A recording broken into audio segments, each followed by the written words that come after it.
Grand Rising, I am Empress Sade Elbay, and this is the Moore's News Network. If you would like to, you know what? I'm going to stop this just in case because I don't want them. Grand Rising, I am Empress Sade Elbay, and this is the Moore's News Network. If you would like to follow us, you can join our group, and you can find us on Telegram at the Moore's News Network. Invite link is provided in the description below. And if any of the information provided within this video, past videos, or our message at the Moore's News Network resonates with you and you would like to support our mission, then please like, share, and subscribe to our channel to get this information out there to others that may need what we are sharing in these critical times that we are living in today. We are live on The Shift, a show that we call The Shift, okay, which is backed by popular demand because there's so many people really enjoying the show. And I just wanted to say that. And we're live now on The Shift with Empress Adaora and Empress Phoenix Star. Empress Adaora is not here today, so hopefully she'll be back next time.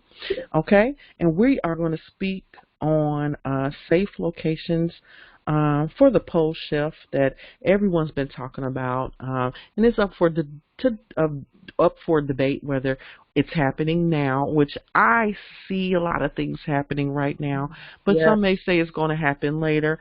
So, you know, we'll talk about that. And then we're also going to speak about the spiritual shift, which we kind of did already. If you didn't hear it, please take a listen to our show. It's called the Surviving the Shift show, and that's a little special segment that we're putting out today. It was a prelude to this show. And also we're going to speak on, you know, so much things like food preservation, storage, herbs, survival practices, tools, and so much more. We speak on so much more than what I just named on the show. And without further ado, I yield the floor to Empress Phoenix Star. How are you doing today? Back again. I'm doing fine, doing real good. All hyped up to do this. How are you doing, dear? Oh, I'm feeling wonderful, and I'm so glad that I told you I've been getting a lot of positive feedback about the show. So thanks everyone for tuning in. Thank you guys for giving such amazing positive feedback. I have been making sure that the Empresses know that I am receiving that feedback, and we just want to thank you so much for tuning in. And we have a special show today because we're going to talk about some things today. And Empress Phoenix Star, I want to thank you so much. You have taken a lot of time. Okay, so if you guys are on Telegram, you know, let her know. Thank you for taking so much time to gather up so much useful information. We're going to talk about a lot. We have a big lineup today. And Empress Phoenix Star, you said that you had something before we get into everything. I believe you said that you had something to say prior to it. Could you please let the audience know? Absolutely. In reference to, you know, we spoke a lot about different safe locations. We did mention the Missouri Ozark. Is that what you're referring to there? It may be. I don't know if it was specifically that, but go ahead because I know that's one of them. Okay then. I know the other one. Okay. Right now, we're constantly researching and looking for things to give us additional information than what we've presented. As we mentioned before, all the data that you've seen me actually read is from Data Talk, and that's what we have to rely on at this time. Now, the dates, the places, a lot of things, you know, we cannot actually validate. However, like I said, this is what we have. And that's what we have, we're bringing it to you. And as we find out things like what I recently found out last night, I need to share with you now. I'm someone that's actually planning on relocating to either like a Montana or either Missouri Ozarks. When it came to Missouri Ozarks, which has always been stated as one of the safest places to go, depending on the elevation, as long as it was over 750 feet elevation, that it was considered pretty safe. Well, we all know that we have volcanoes going on all over the world right now. There's also volcanoes that are starting to go off that were inactive. And Empress Sade, no, I'm like the volcano queen. I'm always trying to I'm on the volcano. Yes, she is. I'll tell you when one get an earthquake. I'll tell you, So I'm really, really, I don't know what my fascination with volcanoes, but it's actually paid off. Missouri Ozarks actually has one known volcano. However, there is another one that is inactive. I'm going to tell you what those places are. Not Empress Sade knows me. I'm not the type to tell a problem and not have a solution. First off, maybe that's the military in me, ex-military in me. I don't know. It's never ex. It's always there. But it's just that I want to let you know about there's two volcanoes that can possibly go off during a pole shift. Now you have to understand the Earth is going to be shaking. Right now they're having seismic activities by those particular places where normally they don't. So basically what's happening, whether it's Nibiru that's actually, going across our planet right now, whether it's that the Earth is preparing for a pole shift, I really don't know the answers.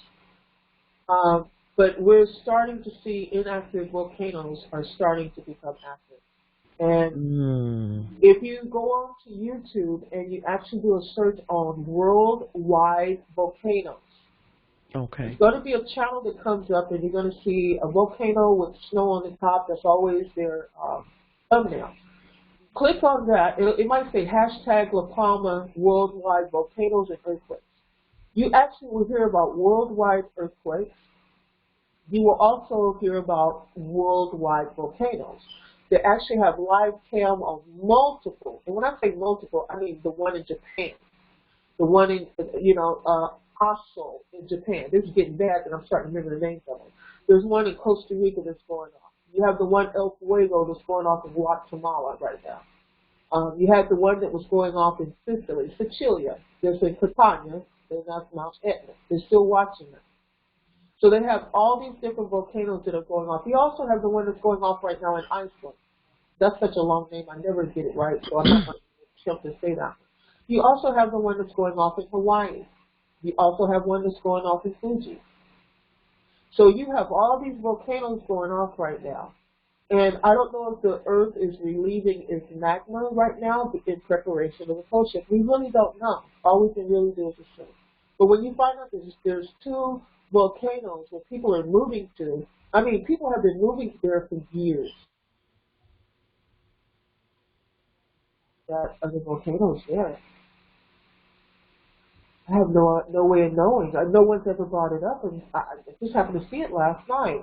So since this is hot off the news for the Missouri Ozarks, I'm going to give you 3 locations, and it's not actually just these 3 locations. So please remember, there's other locations that surround these, but their proximity is, there's a distance between them and the volcanoes. The volcanoes are located in the southeastern part of Missouri. The first one is in Tom Sauk Mountain State Park. And just to think, I was actually looking for a property that was actually in the city. It was right by the next one that I'm about to say. St. Francois Mountain State Park. Could you say it again, because your phone was breaking up? Yeah, it is St. Francois, like Francois. Okay. Mhm. Okay. Mountain State Park. So you have Tom Sauk Mountain and St. Francois Mountain State Park. These are both state parks. They're very well known in the area. Beautiful. Great attractions, hiking, and all of that. Well, this is not the type of places that you would want to be close to. The places that I identified are at least 100 miles from them. I'm not saying that they're safe for you because no one knows where a safe place is. However, if I were to move to Missouri Ozarks, I would move at one of these 3 places or the surrounding places. The first place that I would look at would be somewhere like Mountain Grove, Missouri. The actual elevation that is. Your phone is breaking up. You said Mountain Grove, Missouri? It's called Mountain Grove.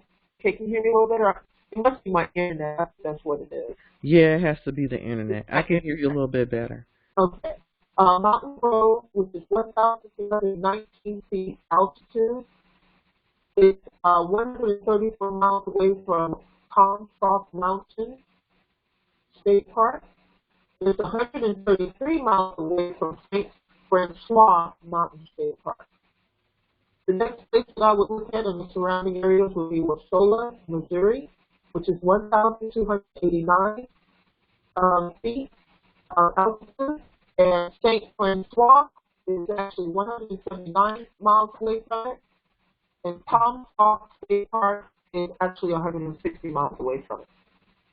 Another place would be a great place, and the place I would really love to live in would be Willow Springs. Yep, your phone is doing it again. You know what? It's my Stay on the computer. See if you have your phone by you where you can call in to. Oh, it's not the phone. I'm actually on the laptop. No, I know. I was saying, do you have a cell phone or something where you can call in and press speaker? Oh, because you can call in too, and you can be on the headphones, on the computer, and the cell phone, because it's breaking up, and I don't know if anybody's able to hear you. My download speed can go and tricky late at night, so at night time to contact. I don't know what's going on with them. Okay, let me see. Yeah, I just don't want you to say everything in vain, and everybody's like, "Oh, we couldn't hear anything." Yep. Okay, do you know the number up here? Hold on, let me get it.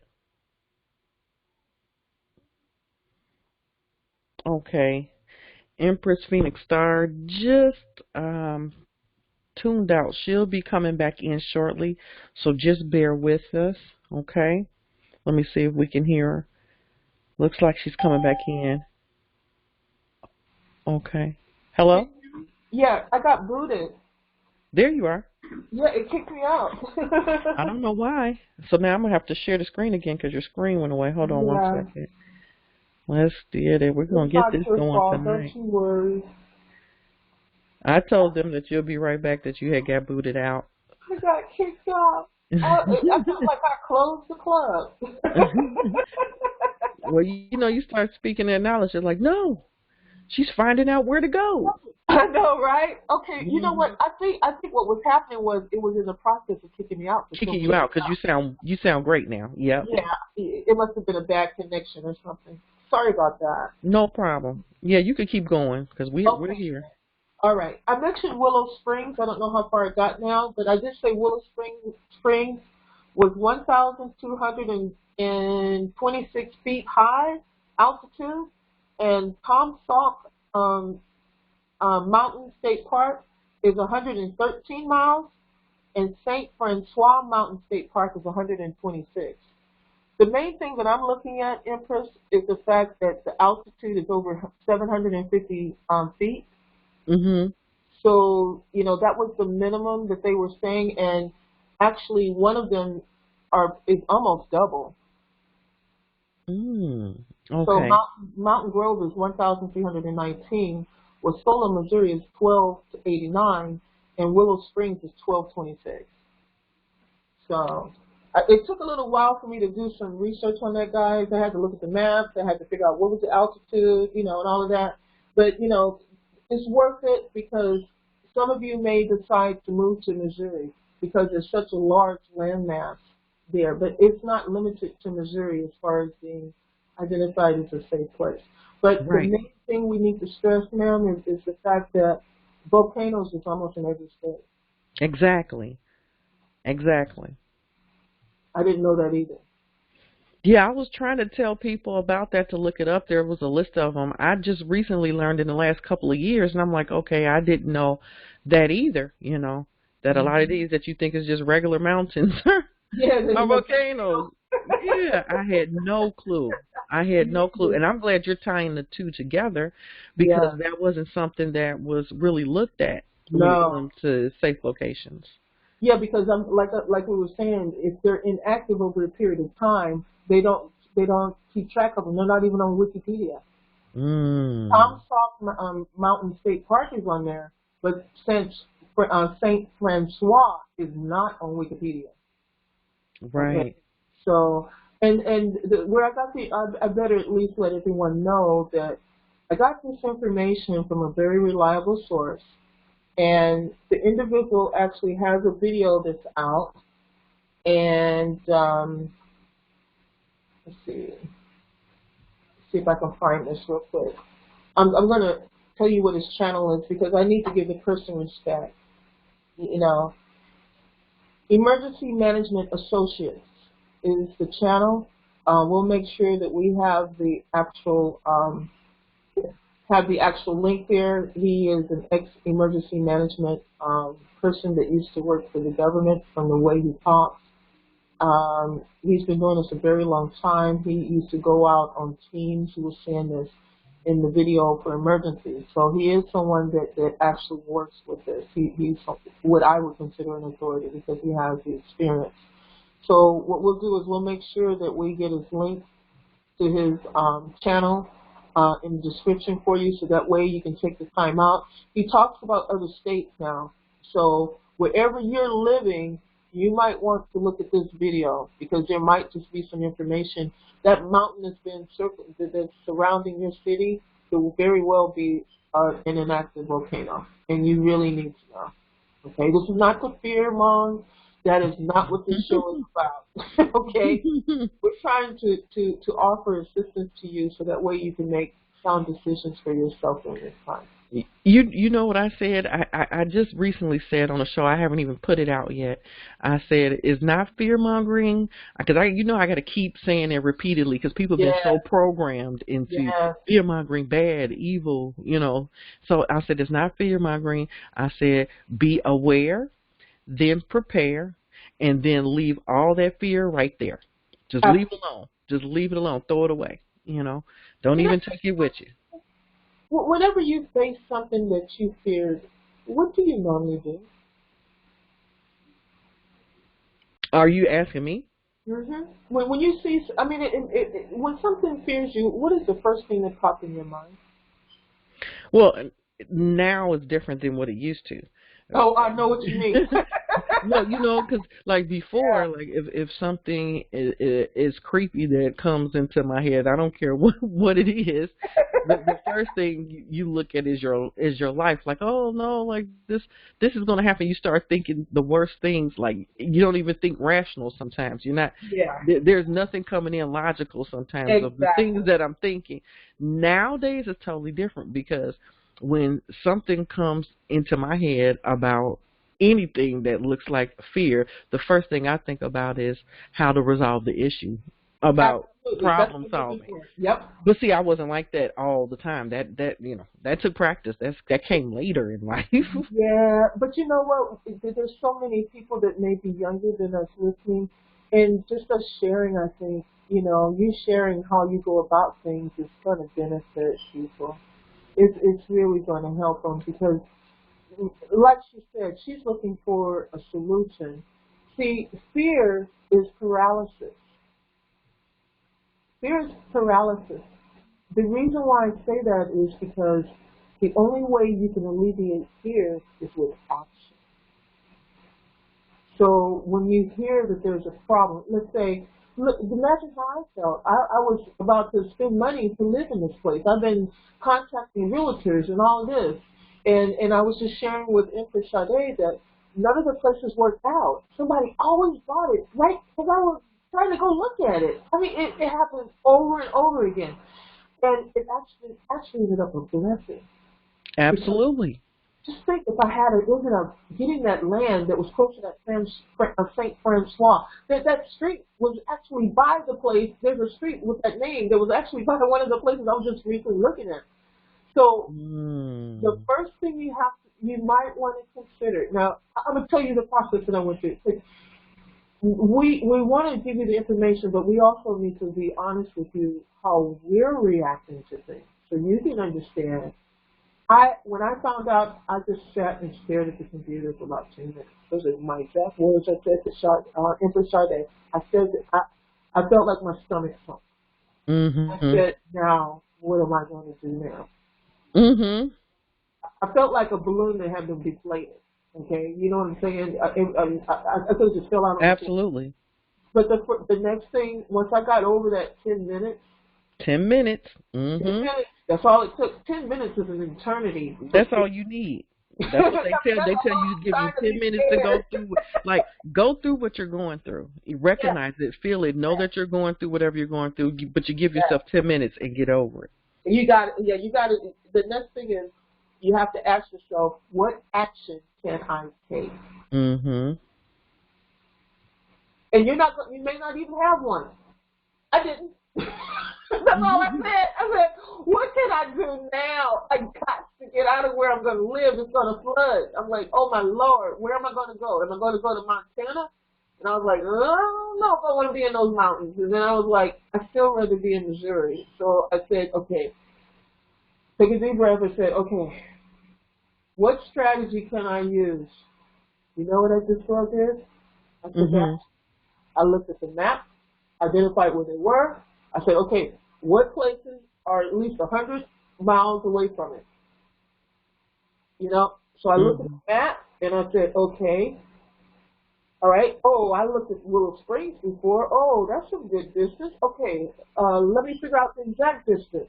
So I went on there and I'm telling you the process that I did because you might have to do this. I went to Google and I said, such and such to such and such directions. So I ended up charting the directions and mileage from the city I was looking at to the volcano. Mm. That gave Okay. me the distance. Then I went to Google, and Google is real good at this. I normally use DuckDuckGo, but Google is very good at this.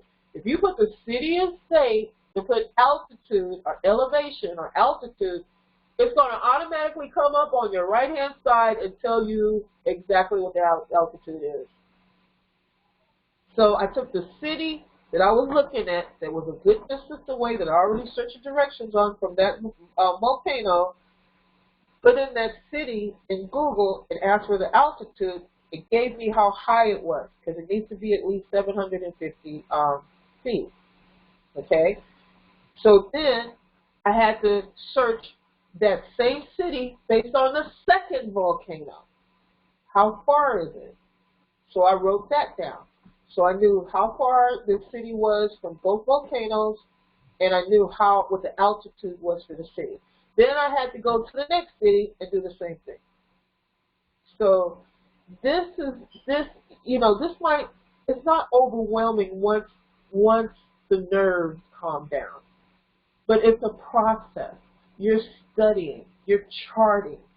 I need my place to be a certain amount of height. This is from Missouri. I can at least speak for Missouri Ozarks. You need it to be at least a 750 according to the information that we've been provided. You need to know how far you are from that particular danger that may exist. Like, for example, you might want to chart out how far a city is from a lake because you don't want to be right on the water. Okay? So I'm just giving you strategies on how I got out of the fear. I got out of the fear by saying, okay, what information do I need to do to go forward with this? Okay.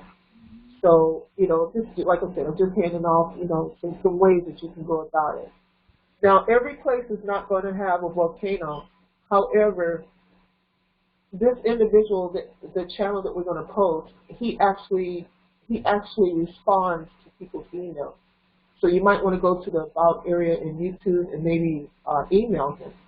If you found a location that you figure is safe or that is identified as safe, you can ask the man, do you know of any volcanoes there? Because guess what? The reason why he did this video, because Missouri, was because someone asked. He actually says it in the video. Someone asked me if there were any volcanoes in Missouri. So this guy is willing to at least, do a video on it. And he's aware of the pole shift, so that's another good thing. He won't think you crazy. you know what I Mhm. mean? Mhm. Mhm. That's important. Okay, so basically we just went over 3 locations. We went over how you can actually determine what the altitude is for wherever it is that you're looking at. You also figured out how you can chart how far a danger, a possible danger or concern would be from that location, and you also figured out how to do the altitude. So those are the pennies and nickels and dimes that we're passing out for over something that scared me to death. But Mhm. like I said, the only way you can get out of fear is if you take action. Exactly. What's the solution? Just ask yourself Mhm. that one question. The fear will start to go away because there's a possibility of a solution. Exactly. And yeah, it'll go away, and then because you're so focused on the solution, it Right. helps take your mind off the problem as much as like stressing over it. Sometimes we need to do that. We have to take our mind away from that just to, say, okay, we're not going to stress over it. Let's think about what to Right. do. And now you can focus on that. When people can't focus on solutions, then yes, you're only going to focus on the problem. So I'm glad we definitely addressed that. But you know something we didn't address? What's that? I know you said volcanoes. I was I remember when um, we had our outline of the things we wanted to address. We also we were supposed to talk about some of the climate events that were going Oh on. yeah. Now, you definitely said about volcanoes, but guys, there are floods right now going on Yeah. No every day. Yeah, I'm just seeing natural disasters and water spouts in Italy. Did you There, see here's a right. place that you found that had scorpions coming out because of the rain in one of those places? Yeah, I just seen that. I just seen that. Say, I wish I had that pulled up. Yes, all these scorpions were coming out just because of the rain. We have Canada. It says deadly once in a century storms that killed a couple of people. Yeah. These are a lot of different. Just to tell you about a lot of different natural disasters that's going on. Egypt, biblical storms, 3 dead and hundreds Turkey just had injured. five. That's the scorpion attack. That was Oh, in that was Egypt. Turkey. Okay, good. Yeah. I see one in Egypt, and then a state of emergency recorded flooding in Washington and British Columbia, a lot of rainfall. I'm telling you these things to let you know that there are a lot of natural disasters happening, every day. And again, if you are aware, you will prepare, and then you'll leave all the stress right there because you'll leave it alone. You're not worried about it as much because at least you have some type of plan because you took action, just like we're stating today. So Right. I'm glad that you did that with the safe locations. And I'll yield it over to you if you have anything else that you want to say about what you were just speaking on, the safe locations, or do you want to move on One to? thing I would like to say is it might Mhm. be the one thing that caught my attention was the frequency of earthquakes, and that's something. If you live in an area that's currently experiencing earthquakes, Mhm. you need to see the frequency. Last night, La Palma, for example, was actually having an earthquake like every 4 to 6 minutes for a period of time. At least 4 or 5 different earthquakes happened within that frequency. And that frequency, you need to be careful wherever you live because something the guy pointed out in the video. If you're starting to have a lot of, oh God, I'm so glad we're talking about this. If you're starting to have a lot of earthquakes right now where you live, you may want to make sure that there's no mountains around you because lava flow causes earthquakes. Right. Mhm. Yeah, lava flow. And I found out something very interesting about La Palma. Even though that mountain range is in a certain area and that volcano is there, they have tubes. The tubes of a volcano, the magma can actually go over a distance of miles. So another volcano can sprout out in another area. And it's not another volcano. It's actually the same volcano, but it's like another vent. But it's a tube. The magma tube runs underground. So we're telling you this because we want to prepare you. Solutions is find out where you live. Find out the information you can. We're going to have a resource for you too, where you can write the gentleman and ask them questions. Because one place that pops into mind, and mark my words, there's something going on in Turkey. Turkey had two back-to-back 5 point something earthquakes last night.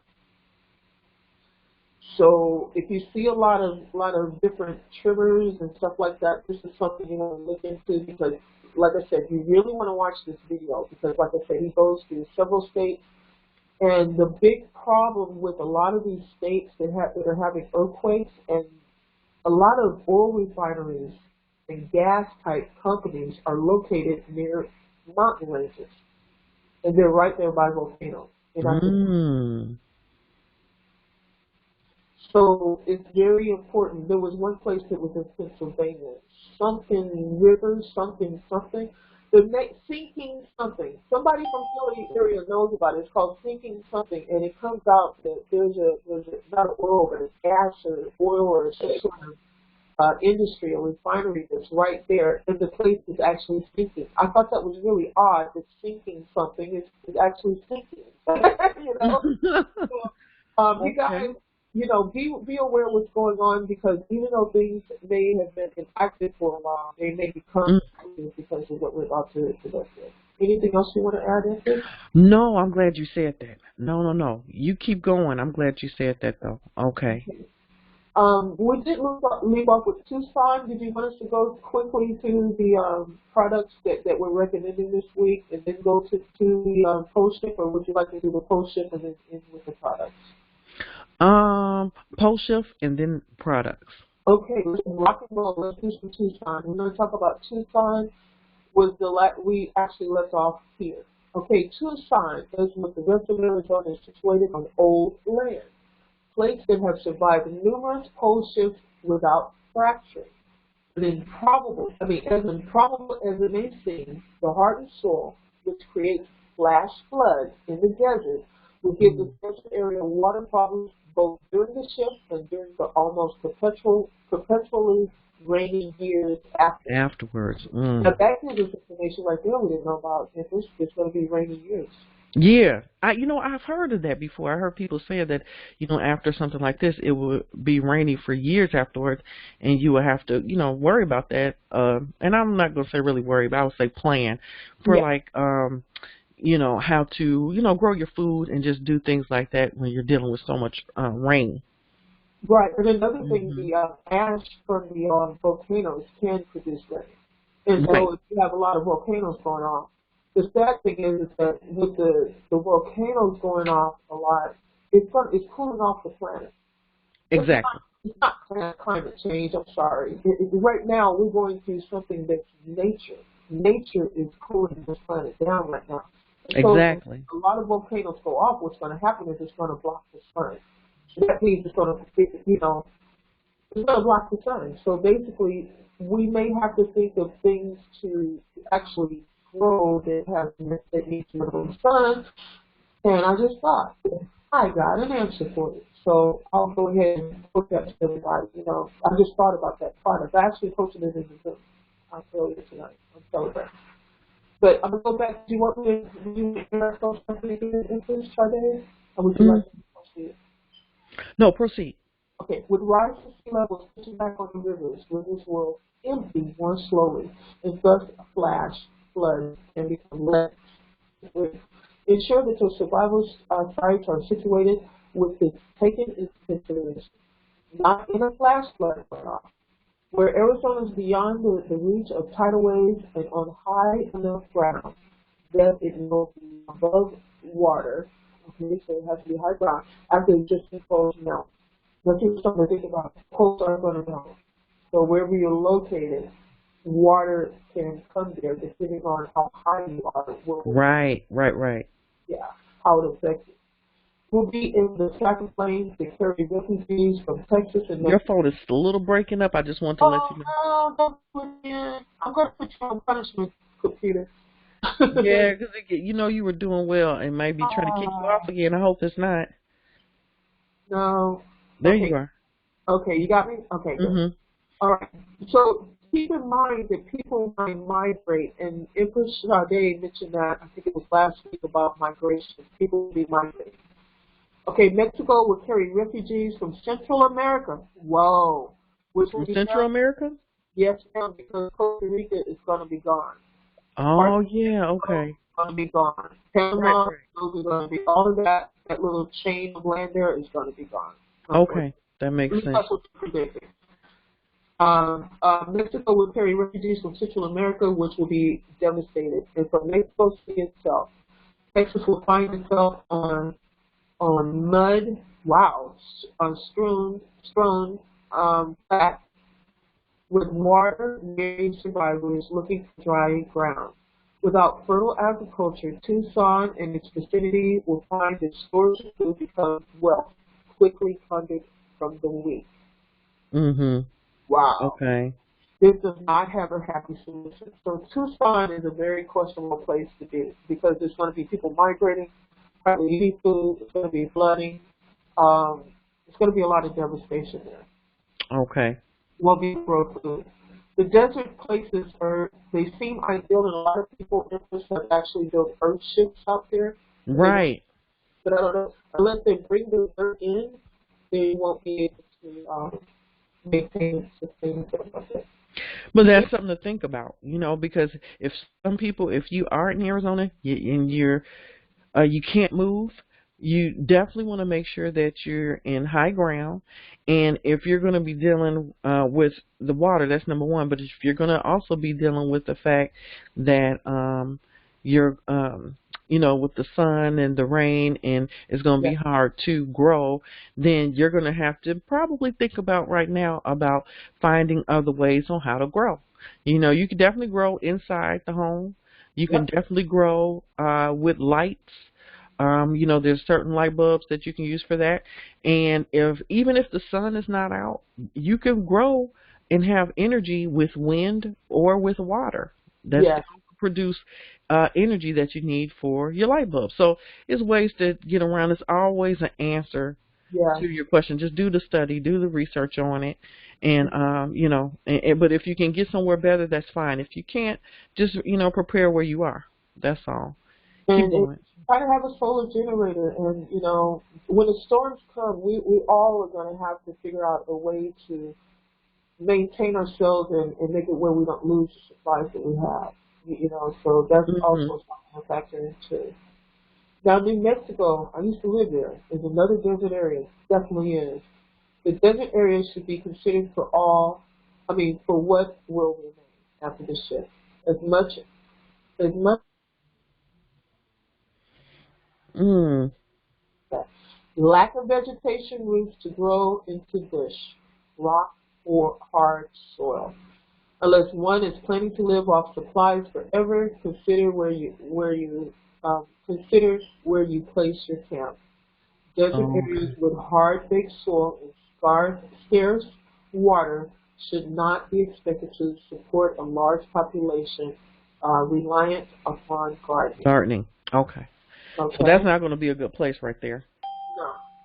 Mhm. Now, this is something that I keep hearing about, the continental divide. There's one on the East Coast, and there's also one, I guess there's one on the West area. I guess there's one here too. High in the mountains and perched on the continental divide, Santa Fe will be subject to high winds and a rugged ride during the shift. The continental divide represents the point where subducting plates have pushed. So the plates underneath are just moving around. The cutting edge where pushing will begin again during compression. The snapping rock, oh, that don't sound good. Sudden changes in the angle of the base rock and stress on all man-made structures such as bridges and roads and buildings can be expected. Survivors will find themselves at a high elevation, but travel through the mountains will be as difficult as it was during the pioneering days Pioneer days. as Mm. well. That's Okay. sad. It's like going back in time. Wildlife becomes unpredictable during such times, irritable and frantic, and may intrude into settlements. So animals are going to be a threat. Due to the depletion of oxygen and a thinning of the atmosphere temporarily during the shift, survivors may likewise find themselves exhausted more readily and puzzled by this. Take life slow, be cautious, and anticipate a simple and isolated lifestyle after the shift. And something, again, even with what they're saying, you can look at this in a bad way. You can look at this in a Look at it good in good way. ways too. Yeah, Yeah. because again, the stuff that they're telling you, all I see right here is if they're already telling you what could potentially happen, okay, then it lets pretty much what you need to do and the things that you need to study. Again, Right. it's about being prepared. Some people do have, believe it or not, they have stockpiled food that can last 25 to 50 years Yeah, there's some in of their that. property. There are certain people that have done that. So just in case they need food. Others, it might be just a simple drive away from being there to being somewhere that would be habitable. Right. That wouldn't be too far away from you, and you may want to look at those places. Just in case you need to. Now, you must remember this. Me and you have not talked about this, but I keep forgetting, and What's that? What's that? I'm glad we're talking about it now. No, because I get excited. Oh, When good. I'm excited because you got excited. What's up? when things like this happen, and you're talking about all of society breakdown, right? Yep. This is the time where you're not really worried about somebody coming after you or doing something to you, because the fact that you found a property that's abandoned and open and no one's there. Back Uh-huh. in the day, this is how things used to be. A lot Yep. of times with our ancestors, if a place was abandoned and you claimed it, and then It was yours. that it was your property. Uh-huh. There's certain laws like that in real estate even to this day. So you're not going to be worried about, the police or No, or they're not any coming to your authorities. Everybody's going to be worried about their own families and protecting their own families and just getting somewhere safe. And people are going to, be worried about food and building back communities. So it's not going to be the time. So this would be your time to start looking at properties in the areas that you want to go. Even if you Yep. can't afford it right now. Right now, if you can do proactive work and go ahead of time, Very that's good point. fine. Yeah, you can Very good get your point. financing, you could go get your cash, but if you have to hunker down, bunker down wherever you are, do that. And if you can get there or at least get closer to the place you need to be, go start looking at the foreclosed properties, the Yep. abandoned homes, and even commercial spaces, whatever the case may be. It might be places that are around that would be perfect shelter. You start looking at them now, map them out. Start Yes. mapping out the location. Another good thing to do that we have not talked about, and I'm going to be doing a little bit of this with some type of class, is foraging, where Yep. if you don't have food, there is plenty of food and wildlife. Now, it may be different after the Oh, shelf. love that. Things may not be there, but if you know what you can eat and what you can't eat, then you will be able to still have food, because it's ample food out here in your backyard right now that you just don't know, that you're not even looking at. So you need one to start. People are mapping out food locations What's that called? around their Salad? area. Poke salad or something like that? The dandelion leaves? Dandelions, I eat that. I go pick dandelions outside in my yard because I don't use pesticides. I don't use any of that stuff anyway. I picked out the wild lettuce, the wild The spinach, wild the lettuce. dandelions, the clovers. I literally ate them directly from the yard. So I mean, I'm saying, but you got to know what to eat. You got to know what's not poisonous, and there's plenty of food out there. And if you know how to fish, and afterwards, there's Oh, going to be yeah. plenty of water. You can fish, and and do your hunting. You may want to make sure that you get things like that to hunt if you need to, and for those that want to. For those that are not into hunting because they're vegan and so forth, Yep. then as long as you know how to forage for food, it is not just about the food that you have in your cabinets. You're going to Right. have that, but you're also going to have food that has ample amount of nutrition and vitamins and minerals right in your own backyard. Yep. So those are two things, because I kept forgetting to tell you about that. You know When what? I things have a break book in my down, truck it's right now. open season. I have a book in my truck on foraging. I keep it in my truck. I should have it in the house, but no, I keep it in my truck just in case I'm on the road. You know what? Well, I got a package of PDF books, and what I'm going to do, I paid. Believe me, I don't know how much. I was just going for it. It was either hundreds and hundreds and hundreds of dollars, but Yeah. I'm gonna do it for like a small little portion. I'm just gonna package everything up and then start sending to whoever that's interested in all of these books. It's more than just foraging. It's about foraging.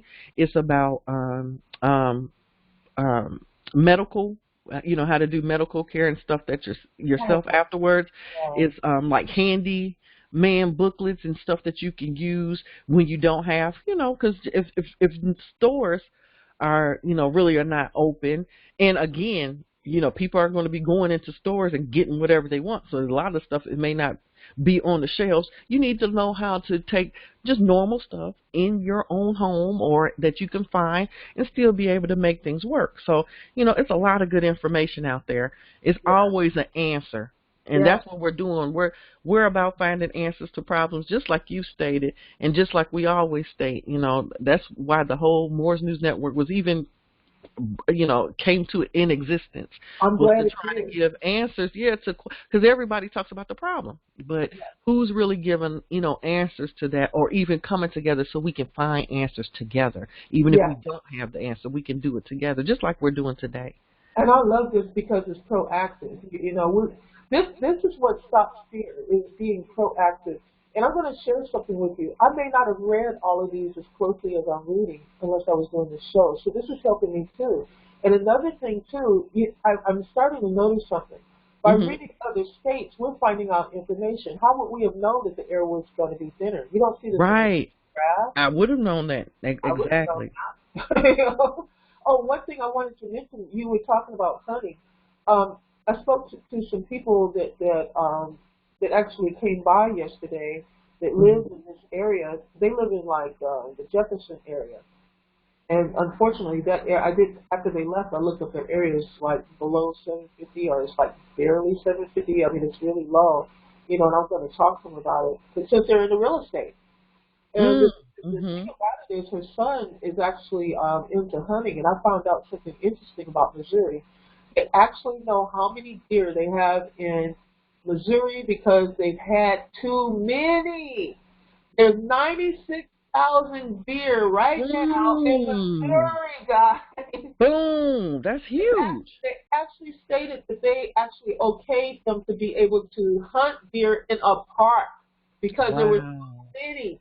So really consider about the food availability. And I know a lot of us that are vegan. I'm not. I don't. I'll have to become a vegetarian about as far as eating somebody. But I would probably break down if there's no vegetation and I see a deer, which is not likely. But I'm just saying, we all have to be able to survive. It's not something I would want to do often. But there's certain things that you can grow with limited light, and that's mushrooms. And I'm Mm-hmm. on the when we get to the products area, I'm going to show you a product that I purchased that may be able to help you.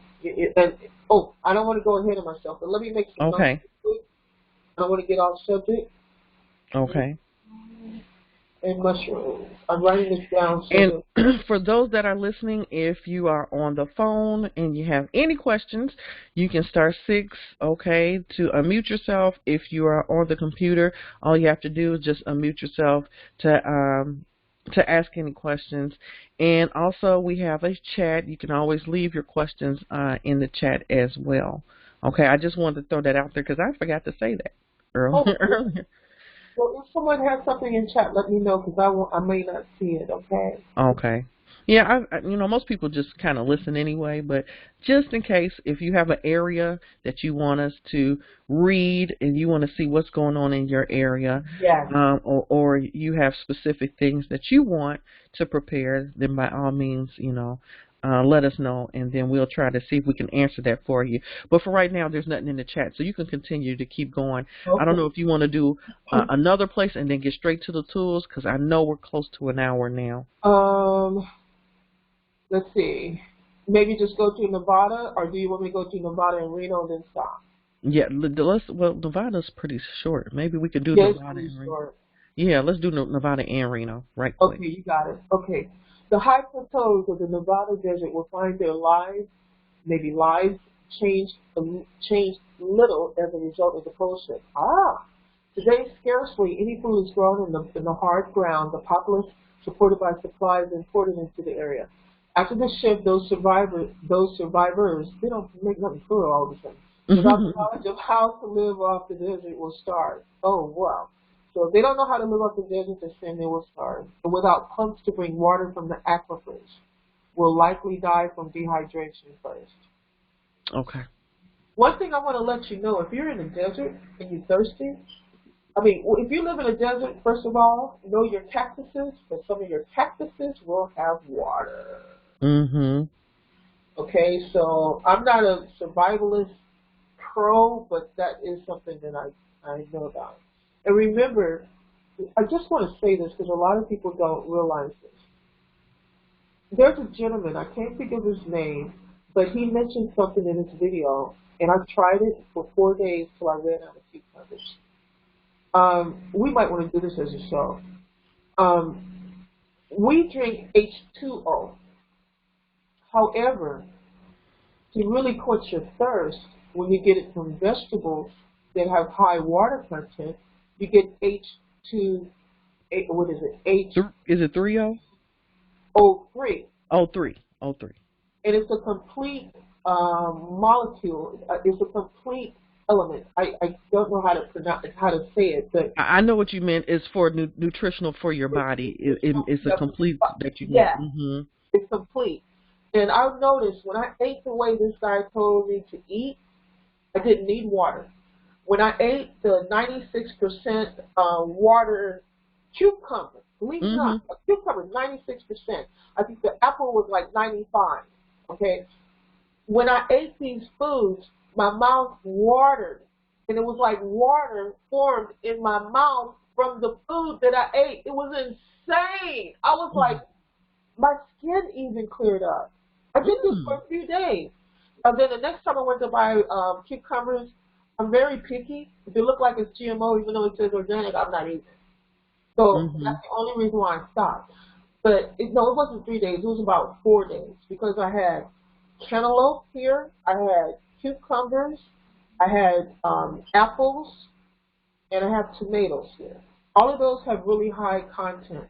So remember, if you are in a survival situation, because if you mulch your dirt, you don't have to water as much.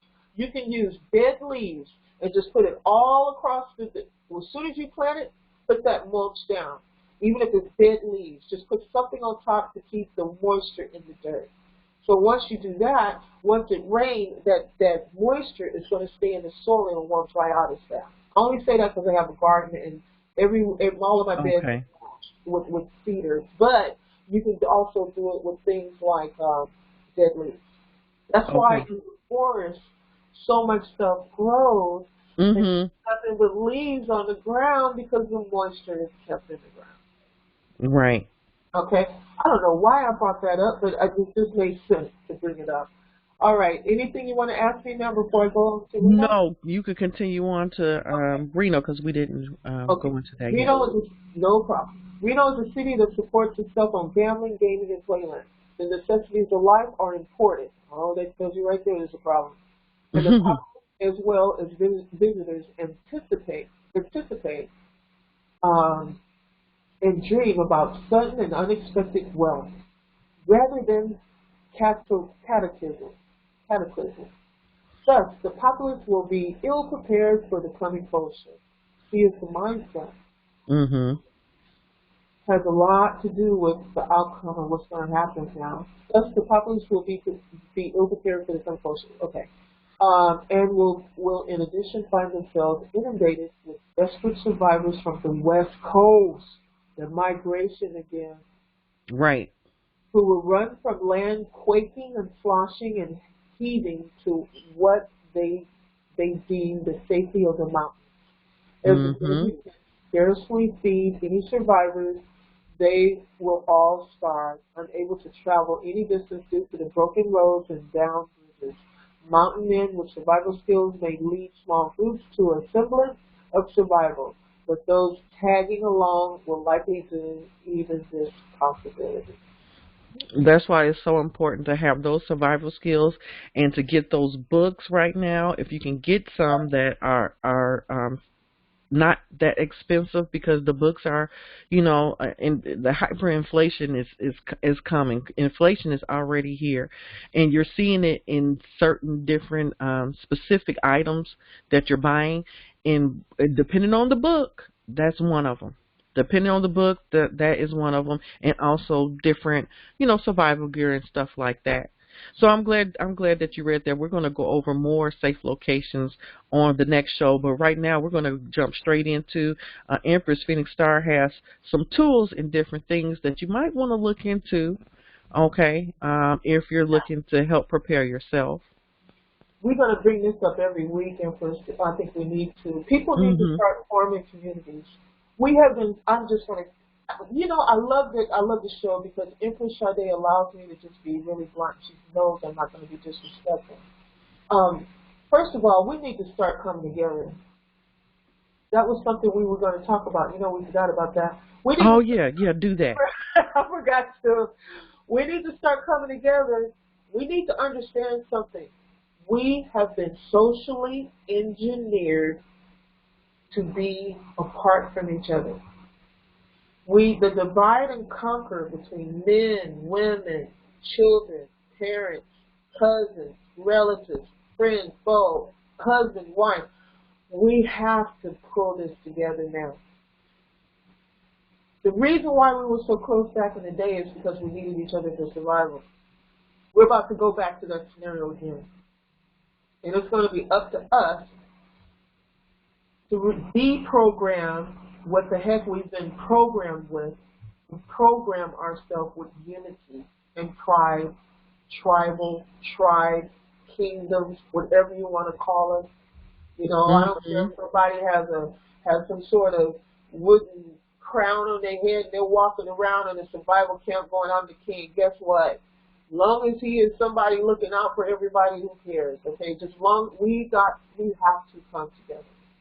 Empresses, nobles, goddesses, angels, mermaids. I don't care who's listening to me. We gotta start coming together as one. What is that? Ubuntu, which means we are one. Ashe. I mean, all the different things that we're saying and greeting, we need to say them and mean them. We need to say them and mean them. Going back to the action again. Absolutely, absolutely. Absolutely. And see, this right here, yes, you can go out and actually form your groups and everything, but I'm going to show you something that's going to give you bylaws. That way you can figure out laws and rules that are fair amongst people that are a community. Also, as far as business, it also advises you on that, but we may not have a business. It might just be, just a group of people. So by investing in something like this, and this is not something we get any kickback for or anything, this is just tools that we ran across. This is a good avenue to go to be able to start a community. They actually have had multiple ones. You can start a community building tiny homes. I brought this up to Empress Sade. Let's say you want to sell them. That's the front. To say shit hits the fan. Oops, is that okay? I hope it is. No, go Stuff ahead. hits the fan. What happens is you can convert it over to a survival group. Right. So you can basically, she's saying you can form a community now, whether you get finance for it, grants for it, or because there's a lot of different monies out there on doing different projects like this, and whatever you consider it, like you said, the tiny homes, and you might have a whole little Organic community. farms, What did you say? Say it organic again. farms. They have grants and stuff like that. Yeah, grants for farms, and you can get contractors and different people that they stay there even for a subsidy amount of rent or whatever, what have you, and then but you put it in the location that you need, and these are for people that are looking to do projects like that, and it doesn't cost as much as you would think. You can Yep. do that, and then if anything hits the fan, Yep.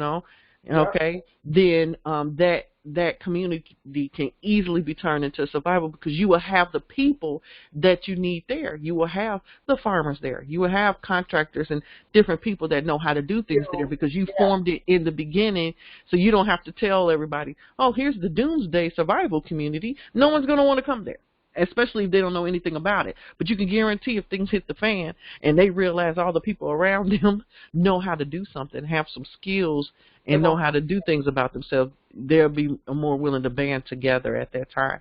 So have that's what she's saying, and you can use the financing and grants to do it. Absolutely. And plus, like I said, the course actually provides you things like dialogue. And you just modify them based on whatever group you have. Because you need to have some sort of structure, especially in a survival mode. People are emotional. some may get irrational, depressed. They're trying to understand what they just have been through, things like that. So you have to have some sort of foundation. You can't just say, we're going to just get some land and go out there. No, you can't do that. You have to have safety. You have to have people that work security to keep the tribe actually safe. You have to have people that are willing to help one another. Maybe one group is going to go out and get the food, and another group is going to wash clothes for everybody. No islands. You cannot be an island in a survival situation. That's not how it works. If somebody's the type of person that will go, every sentence starts with me, my, I, you're going to have to change. It's not about you. It's about we. This is a we scenario, because everybody's going to need everyone to survive. Okay. I talk serious about this because I see a lot of things in the world right now where people are self-serving. You have to end up being serving to others in a life situation because you depend on each other. You're going to need each other. Okay. I just wanted to say that. Empress, did you want to add on to that before I go to the next thing? No, you're okay. Good. One thing you might need now. We'll go through some generators next time, but I just want to give you some low wattage things that you can have if you have a solar generator during the survival thing, because you might just have one. Some are small, where you can actually portable, where you can lump them around. Some are too heavy. Just depends on what it is that you're going for. I cannot take credit for this. Make sure you see Lead Farmer 73 here on YouTube, because he was the one that came up with this. And I looked at the voltage. It's only 12 volts. You can have this puppy on all night long, and it was real warm to him when he put it on the video. And what's this called? Road Pro? Polar Sleep? Road Pro. I'm going to give you the links. I'll make sure you have the links. I got the links already on the notepad for you, and I'm going to just slide them to you right after the show. Okay. Yeah, this is only 12 volts. So you can have this on all night inside of the tent, and you'll be warm. And I want to tell you guys something. Oh, go ahead, Norm. No, I was just saying that's interesting. Go ahead. One thing I want to tell people, do not get a sleeping bag. You know why most people die in a camping situation? Because they can't unzip the thing and get out of it. I'm glad you mentioned that. I have seen video after video of them warning people of that. You're preparing your body bag. So really consider I've even bought one and found out afterwards. So you know what that would be? That would be the thing I would lie down on the ground and sleep on top of. Right. Okay. Mm-hmm. Okay. So it's not to waste. You have to go with the flow. But do not get a sleeping bag unless if a bear or something was to come out, how are you going to have time to unzip it?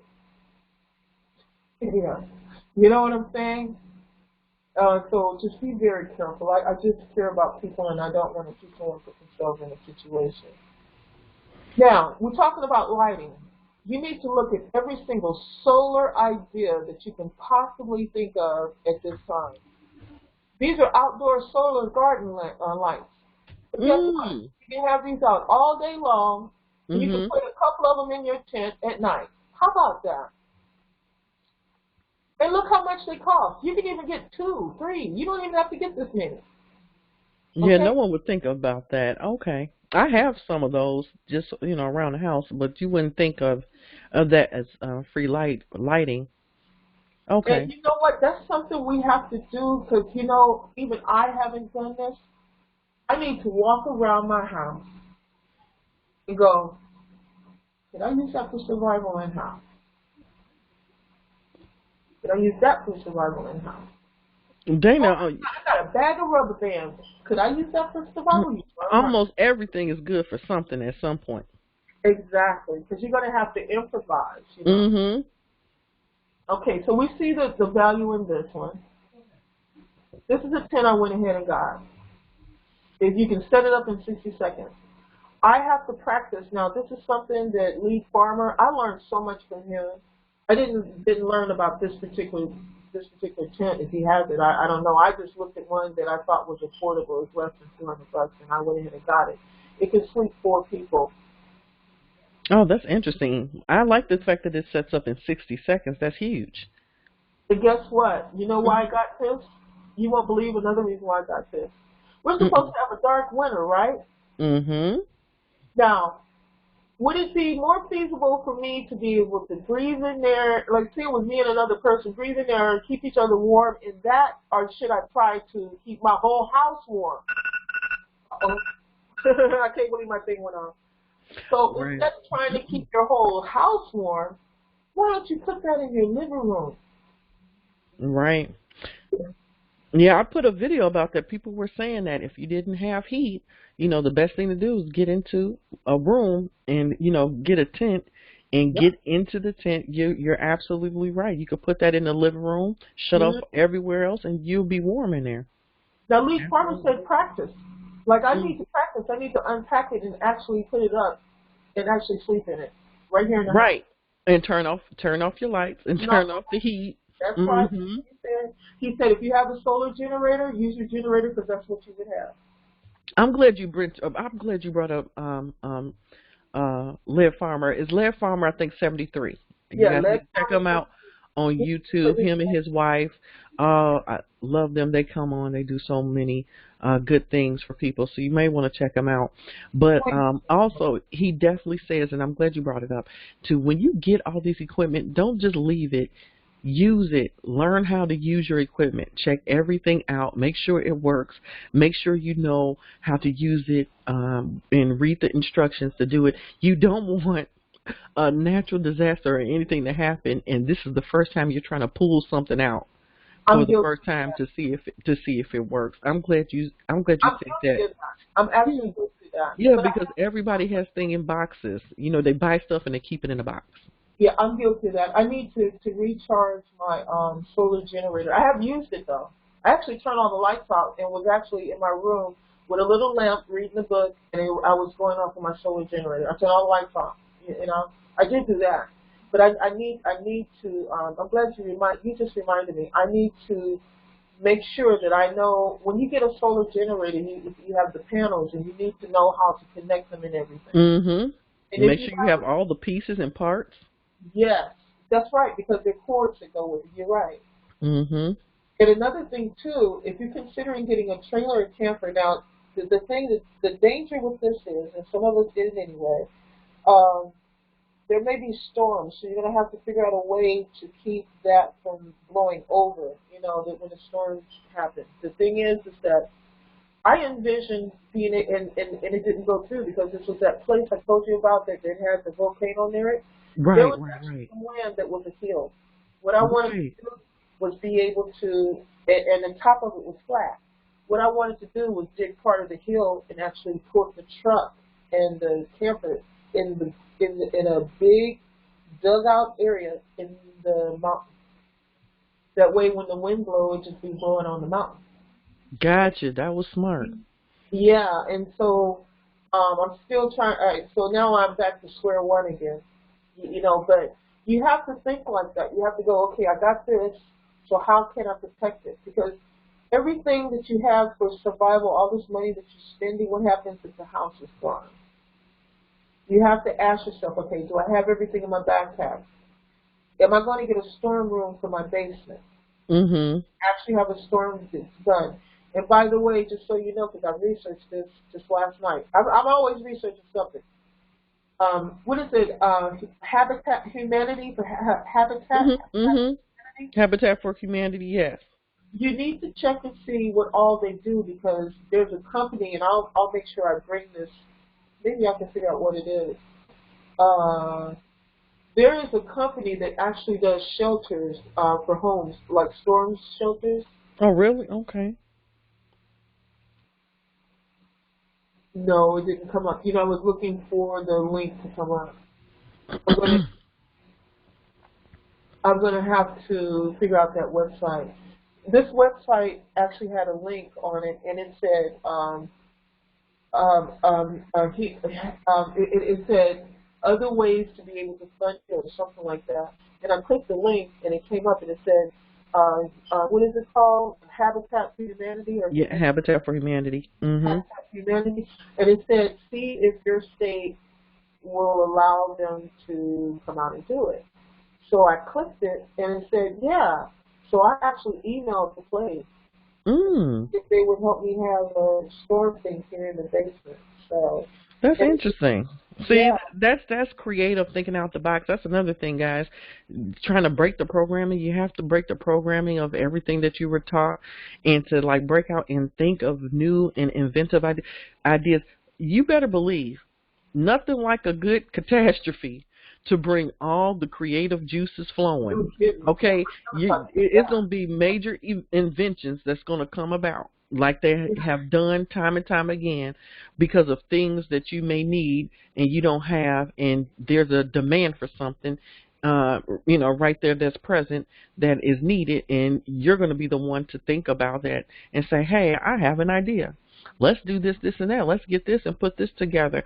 A lot of great inventions, and I said in minds are going to come together, and that's going to be the beautiful part of it, is because it's going to actually bring back the community mind frame, yeah, and back family thinking and stuff like that. All that, the separation is going to be over, and yeah. people are going to be thinking how to come back together. That is going to happen. That's going to It's be the gonna be, beautiful part of it. that's going to be Hmm. so beautiful too, to see that camaraderie come back and that connectedness that we had before, And you just make me think of something. We have such a broad audience that's probably listening to this.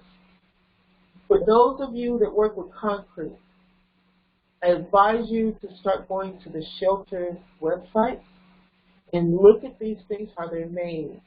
If one of these shelter places is close to you, look at how these concrete shelters are made, the ones that they're putting underground. Look Mm. how, because you can actually order them and install them yourself, but some of you guys are so talented, as long as you can put it up to spec, you could probably build your underground shelters yourself. Those of you with concrete experience, building experience, you might be able to go to your mom's house and go, Mama, I want you to be safe. Let me make you a storm room made out of concrete where I'm going to bolt it down to the ground, to your cement floor, so that way, and make sure it's ventilated to where you can survive, where you can be in here. You run in here, Mom, just in case something happens. See what I'm saying? This is that time that you guys, how can we say, we cannot be spectators of life anymore. We love sports. We love concerts. We love watching TV, even looking at the internet. We have become completely spectators of life. Now it's time to scoot back from that and start taking some action. We need to look around us, get in touch with our surroundings again. We've been stuck into boxes and screens. We've been programmed like that. And so now we have to, even myself included, I have to push away from this computer because this is not going to be here forever. And I need to adjust myself to how my life is going to be. I need to force myself to go outside more. I need to sit in that sun and get those nutrients and that gamma download that I'm supposed to be getting. Hmm. I need to go into make sure that I can start growing some food in my home over the winter. That way Hmm. it's not in that polluted air that's outside. Right. And I can select the water that's going to be watering it. You know, I need to buy that grow tent for a while, even if it's just for the winter time, because you never know. You can grow some things and dry them, dehydrate them, can them, or whatever it is you have to do. But there's so many things right now that we can be doing. And I want to say this to you guys. You might have problems with the person you live in your house, but let me tell you something. It sure is better than being by yourself. Because this way, you have two views looking at something. Hmm. For those of us that are by ourselves, we only have one. Okay? Absolutely. So I just want to say that you guys, I don't like to use the word blessing because that means be less.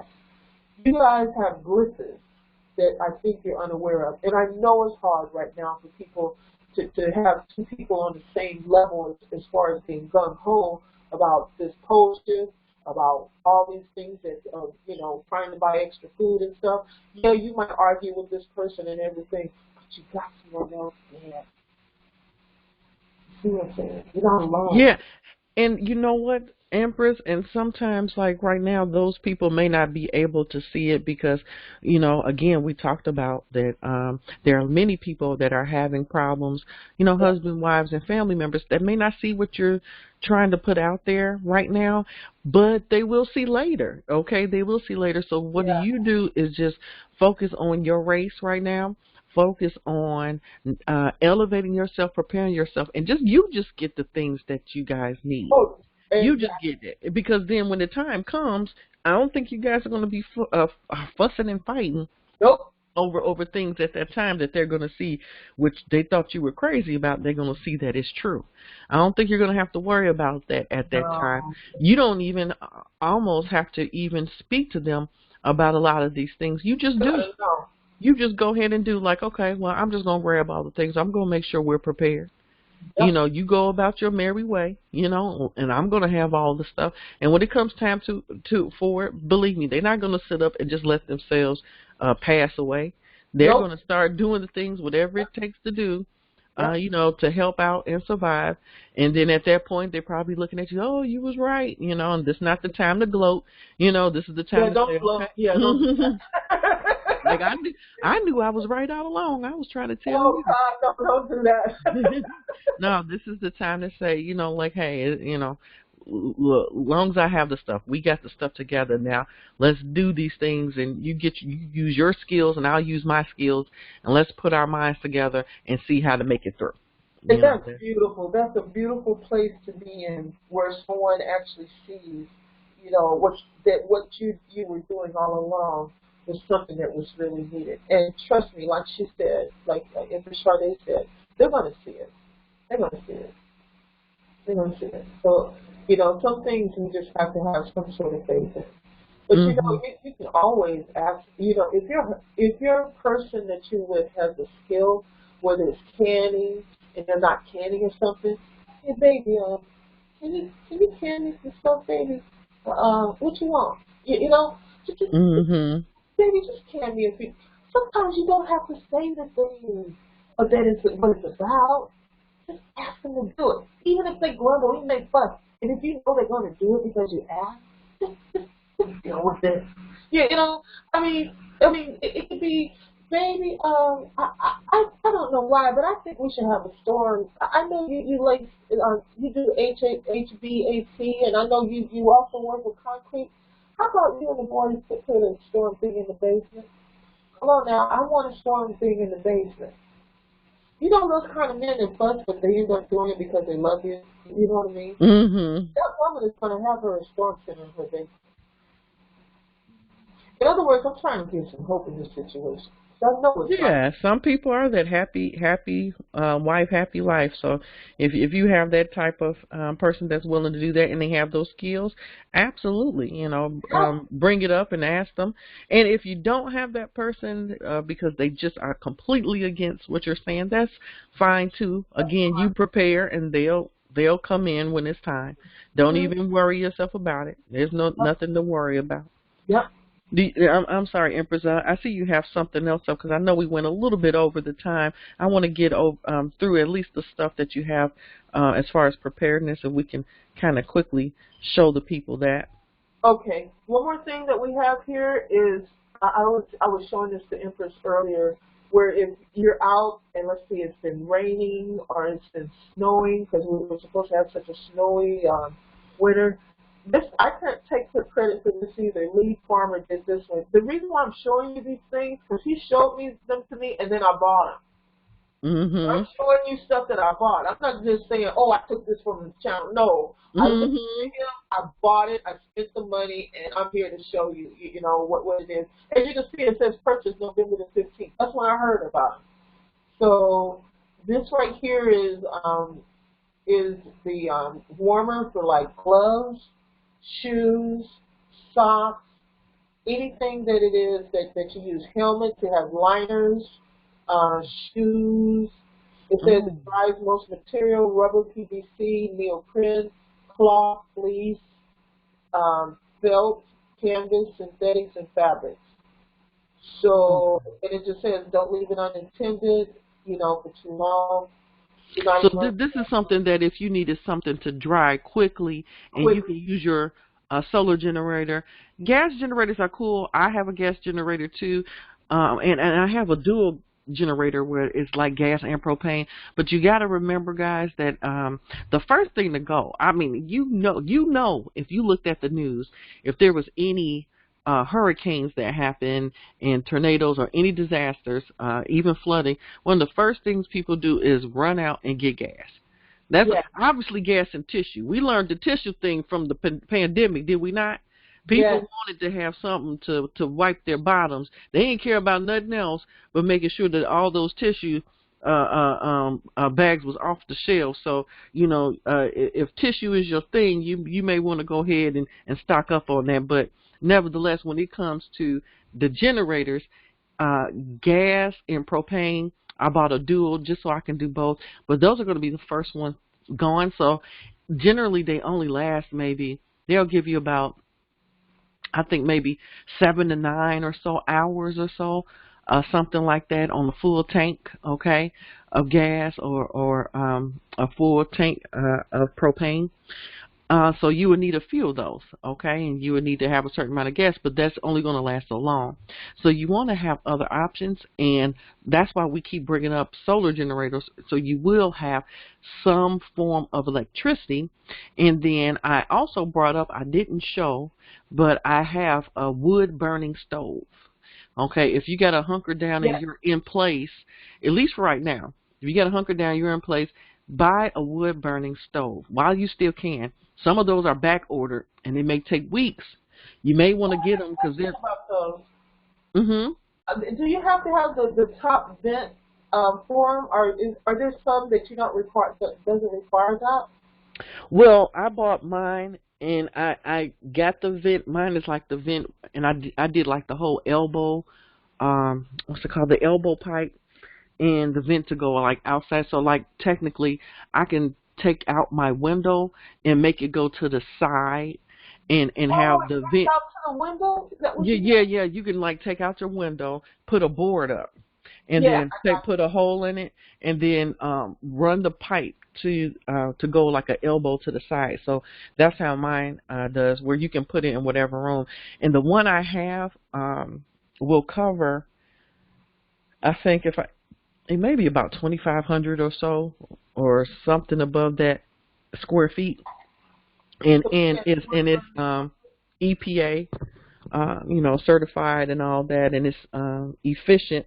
So you don't, I think you fill it up with Oh, wood look and at this. it'll run. Bingo! I have one of those. You fill it up with wood. They didn't went up in price. They wasn't this much. You fill it up with wood, and I think I have mine. You can probably find it a little bit cheaper at your hardware store, like a Home Depot or Menards. But nevertheless, they have it where you can fill it up with wood, and it will burn for probably about 9 to 12 hours. So you don't have to keep filling it up through the night. You can put the wood in there, and it will burn through the night. Okay, and then Oh, and then we showed them already about those rocket stoves, which yes, are really great yeah, we heaters and saw that. stoves, and they burn really efficiently as well, and you can use those for heat sources, even if you had to use it. Some of these are great with tents. If you notice, some of these are stoves, wood burning stoves that you can put in a tent.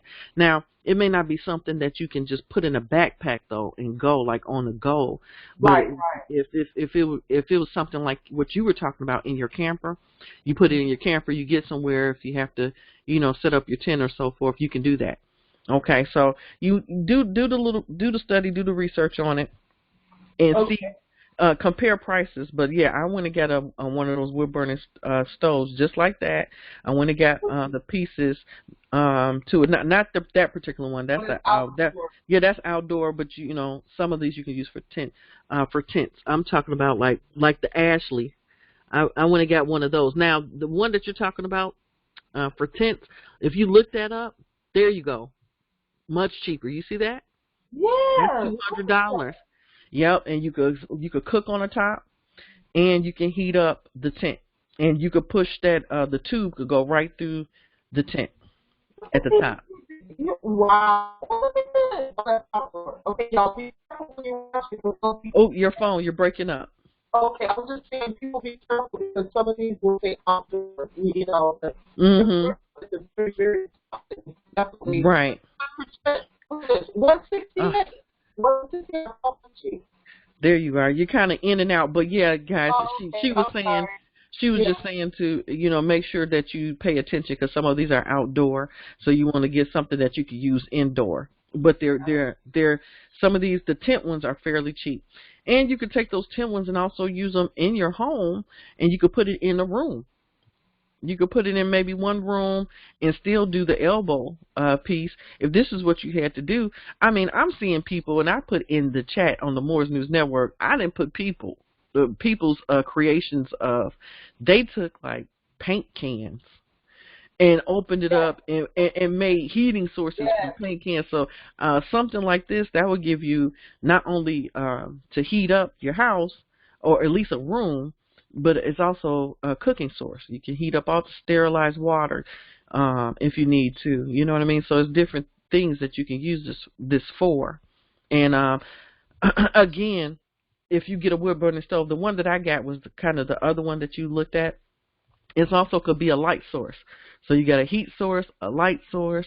Um, if you want to cook on it, you could cook on it. It's so many different things that you can do with some of these. So yeah, do your research on these guys. Do the same. I'm glad you pulled that up like that. She's quick on the buttons, guys, to go pull something up in a heartbeat. We just talk about it. She pulls it right on up.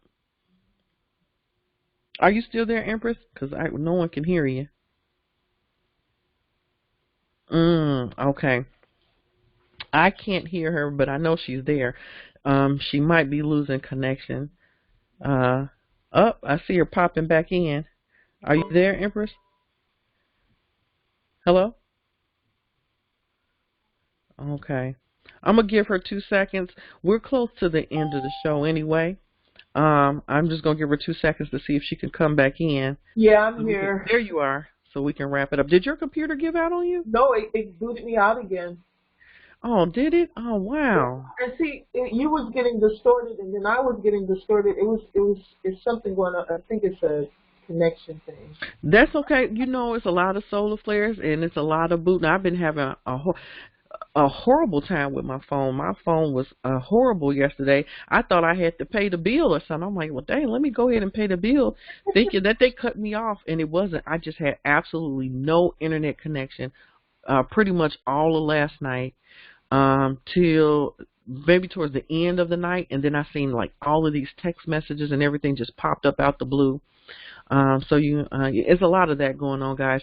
You could go to Down Detector too if you want to see any outages. Oh God, yeah, Yeah, yeah. if you want to see any outages of websites and different things, especially if you're having computer problems and phone problems or app problems, go to Down Detector. I think it's downdetector.com. Yeah, downdetector.com. Can I show them one more thing? Yeah, I'm about to. I thought I had put it over to you so you can show them Let me see this last little piece. Hold on one second. Okay. Tell Oh, me there. if you see it. Okay. You see it? Yeah, Okay. I see it. Mhm. Oh, there were some things that we discussed that I really, really wanted to show them. Okay, let me go ahead and close this out. This right here, guys, we were talking about food that's easy to grow. Guess what? You can get yourself a box, and you can actually get one of these. These are non-GMO mushrooms, and you can actually grow them in a box. Mm. That's It's interesting. mushroom growth tent. In 10 days, you'll be harvesting your own mushrooms. Oh, that's huge. That's a huge source of calcium. Do you know all the vitamin? Yep. Stuff. Yeah, it'll help you with cancer and everything. The mushrooms are just fantastic. Yeah, that's like a substitute meat source, especially if you're vegan. Yep. A lot of people use mushrooms to make mushroom burgers. I love mushroom burgers. Yep. You can actually get these, and you know what? They're like $20. Yeah, about $20 per. I just ordered two more. The first time I bought it, I just bought two more, but I bought this previously, like in That's 2000. interesting. I'm Yeah. glad you brought that up. I'm going to, you know what? When we're done, could you send that link? Yeah, send that link to me. But you can send it through Telegram. Okay. I want to check that out myself. They got a little video there. Okay. You said 10 days. see now. Also, guys, I'm glad you brought that up about growing things. When you grow foods, you have to basically plan and strategize how you grow things. There are certain foods that are going to grow immediately for you to consume, and there are other things that it's going to take time for it to grow. So you want to strategize your seeds when you garden. For instance, there are certain seeds, of course, like or I would say nuts and different things like that. You know, I you got may one for be you. able to grow sprouts and Oh, sprouts. well, see, that's what I was getting ready to do because I posted that earlier with the sprouts. I'm getting ready to. Sprouts, yeah, you can have that in like a couple of days, and you can eat bean sprouts. But you want to have stuff that you can eat in days, have stuff that you can eat in weeks, and then the other stuff that's going to take months, and then the other stuff that's going to take years. And but you want to be eating now. So always strategize and plan your food garden. Okay. And she just gave a great tip with those mushrooms. It said 10 days, and that's what made me think about it. Yeah. Matter of fact, there's a link in Telegram where some people chose to get different ones, so I'll just show them different ways you can do it. You just have to have it where they get air and that they can breathe, and then you rinse them, and then you put it, drain all the water out, and just let it sit again or grow. And you do it a few times. Those are sprouts. That's Yeah, sprouts. sprout. Okay. Oh, And so those are containers so they can do what they do, yep. and you don't have to do it. Okay. Up, you're out again. There you go. Oh, okay. You remember the old Chinese food? I better talk real quick. Yep. Fast. They had the bean sprouts. Yes. Those were Yes. mung beans. And you can do Okay. alfalfa sprouts too. Mung beans, you can get. I bought some. They were non-GMO.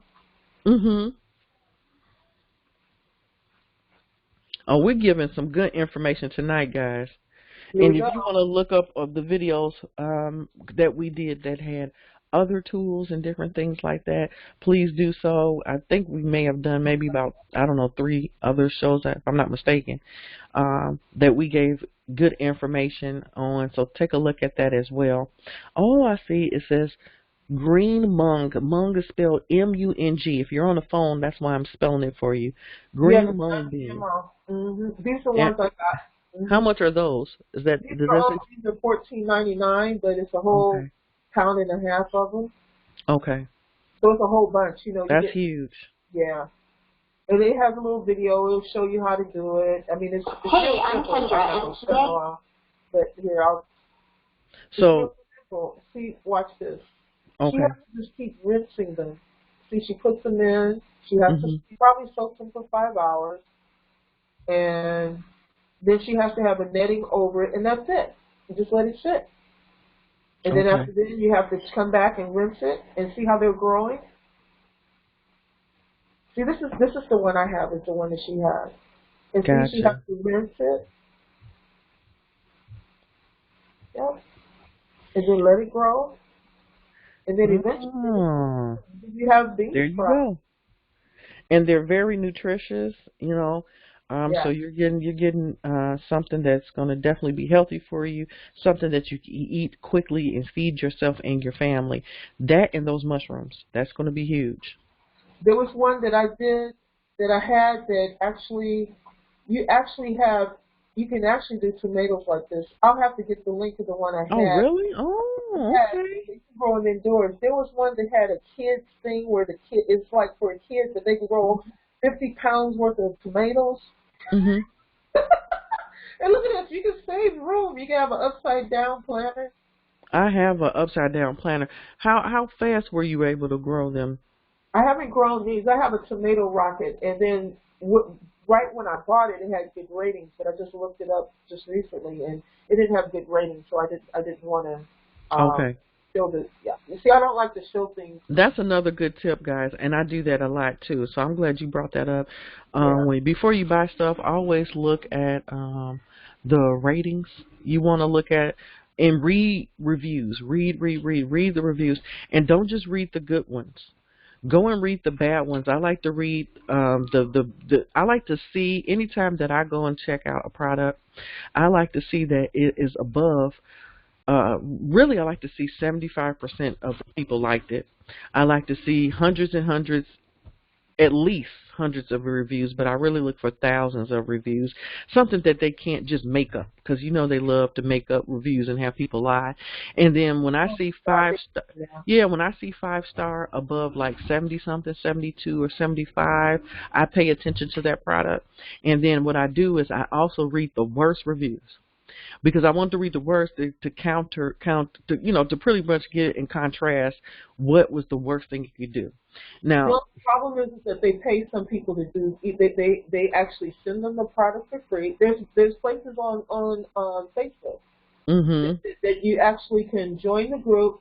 The merchants will contact you. They send you the product. They send you the product for free. I mean, they send you the money so you can buy the product, and you get paid to write the reviews. I No, I have understand that. That's why I'm saying what I'm saying. Just because of that.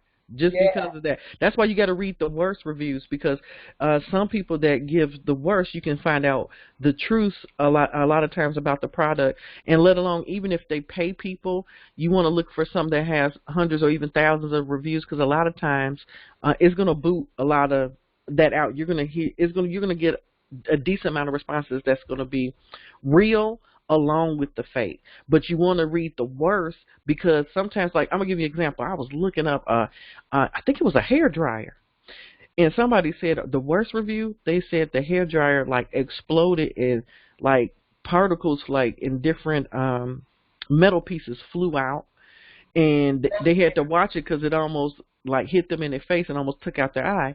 I said, okay, so if that's the Oh, worst no, thing you're that not could, going to get that one. yeah, if that's the worst thing that can happen, I don't want that, because and I've seen a couple people say the same thing about it, like, oh yeah, the particles and it exploded. I'm like, no, I'm Remember I'm the not batting that. Now if the worst review was like somebody bought it and it wasn't what they expected, and it was too small, or you know what I mean, or it heated and it turned off, and then they sent it back and they had to wait for another one, and but the other one worked. You know, I see stories like that, like, okay, I may try you out.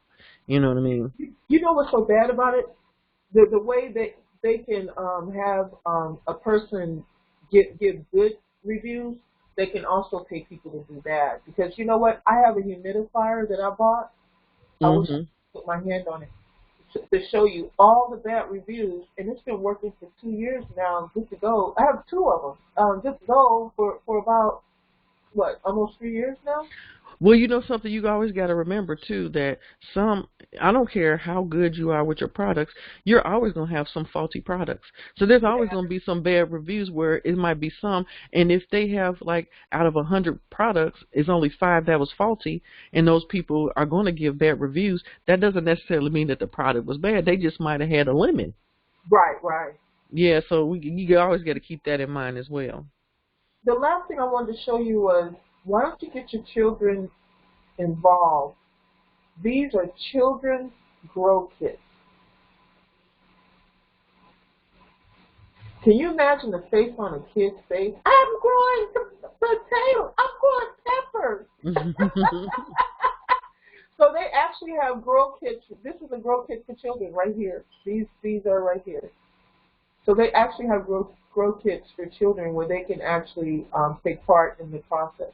Because in the community, like where the way that we're going to have to live, the children are going to be working too because they're going to want to. That's fun to them. Our backs might hurt, but the kids like running through the rows of the garden, going, "Oh wow, what else we gonna get?" You know, they keep going. Mhm. So they need to have something that's theirs, that's involved, where Right. they feel like they're contributing to the family. Because I mean, can you imagine a kid that's a giving kid will go up to an adult and go, "Here's a tomato I grew. Are we going to eat it tonight?" Right. And then you can sit at the table and go, "Y'all, I want y'all to know that my baby, actually grew those tomatoes that we're eating in this tomato sauce tonight." Stuff like that. It's that kind of camaraderie and togetherness that we're going to have to bring back, and I just wanted to share that because I can't stress that enough, because I can see it. I can see what's about to take place, that we're really going to have that empathy and heart chakra energy very strong for each other in the coming days. That's all I have, Empress. Okay. Okay. Okay. Okay. My Um, phone. Do you hear that echo? there's something going on with the sound because I sometimes you know what I mean. It's something with the system. It could be rain with their Yeah. affecting their system somewhere. I'm not really sure. I don't know, but I hear horrible echo. So I'm just going to say this to anybody. Unless anyone, if you guys have any questions, this will be the time. Press *6, or you can unmute yourself at any point or leave any type of questions in the chat. And I'll give you a few seconds just in case that you want to do that. Um, if you have any questions about your areas, we can do that right quick. So let's just give them a few seconds. Okay. How many people we have in the room? I can't see anybody. Well, I'm not really looking right now because Okay. I'm on another page. Okay. But let me see if I could come back in. But I don't hear anybody. If they would, they probably would unmute by at Okay. this time. So you know what I'll do? We're just gonna end it here because it is. We Yeah. actually went way longer than we were supposed. We were supposed to start at 7 o'clock Central. It is 10 o'clock now. Oh my God! But we didn't start till 8, right? It was like going on 8. Yeah, I know, but that's the thing. That's the thing. We always say here. Hold on. Somebody says, "Do you all feel about the upcoming year?" How do you all feel about the upcoming year? That was from JC. Hi, JC. Well, I mean, I would say this. It is going to be a roller coaster year.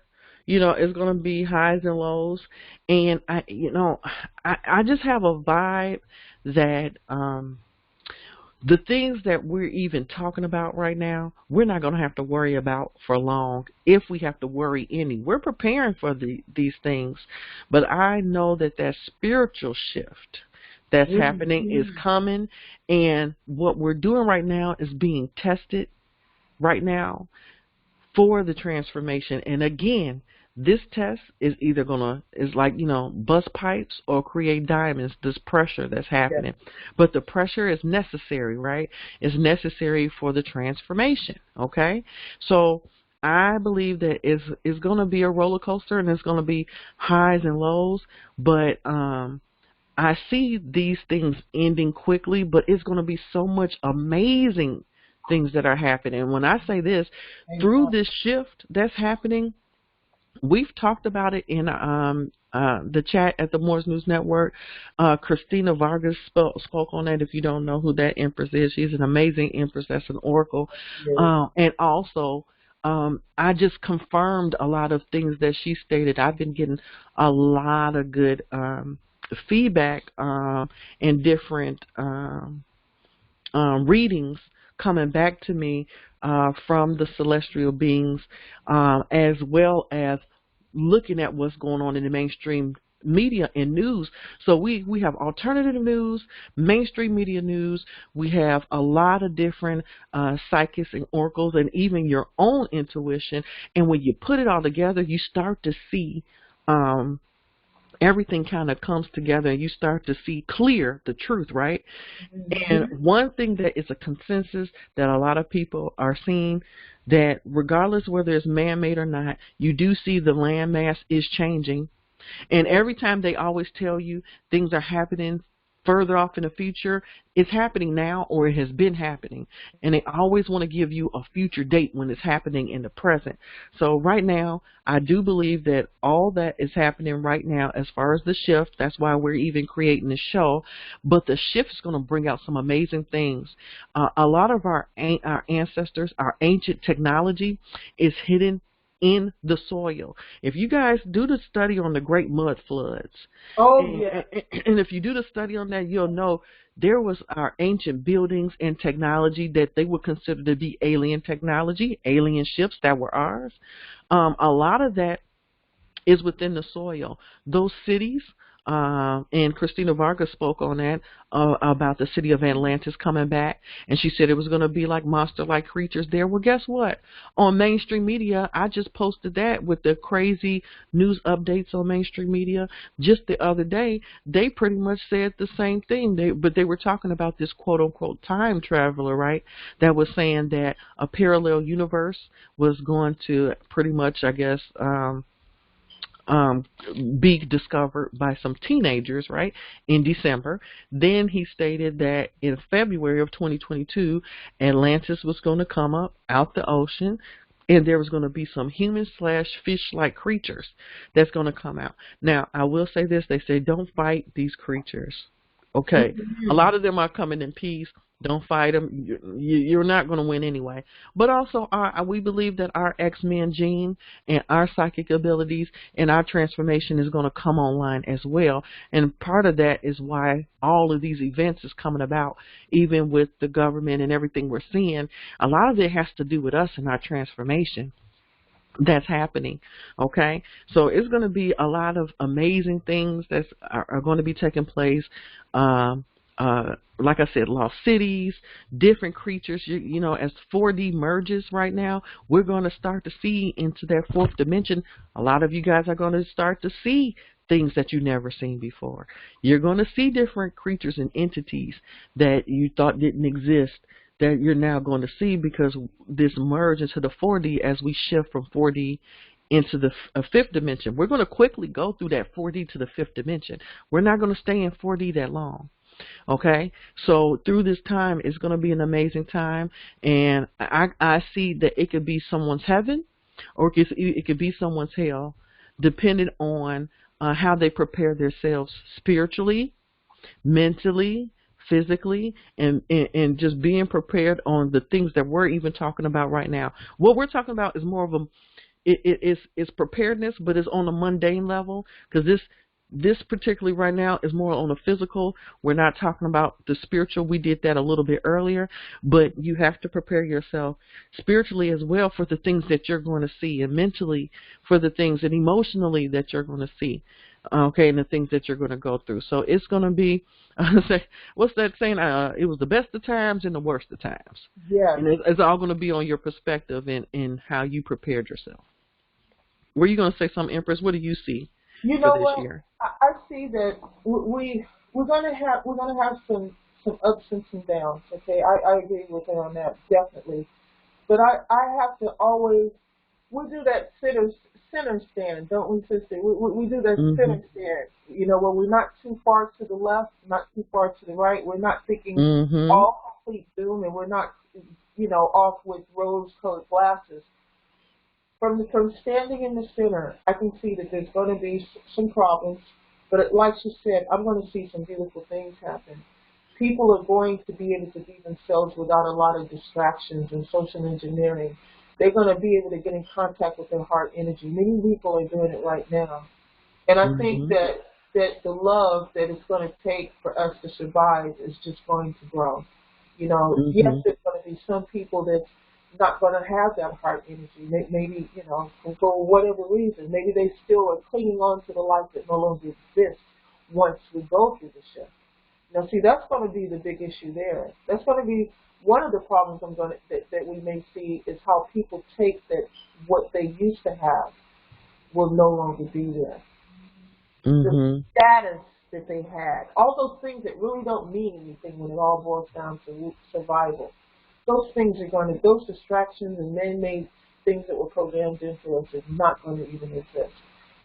Me, myself, JC, I will honestly say I'm optimistic, because I realize that if I can just have 10 minutes or a few minutes to go through the shock of something, that I'm going to eventually kick into what is the solution. And I'm going to have to start to look at it as competitive sports, because I used to play a lot of competitive sports. I'm going to have to go, okay, this is something I'm going to achieve.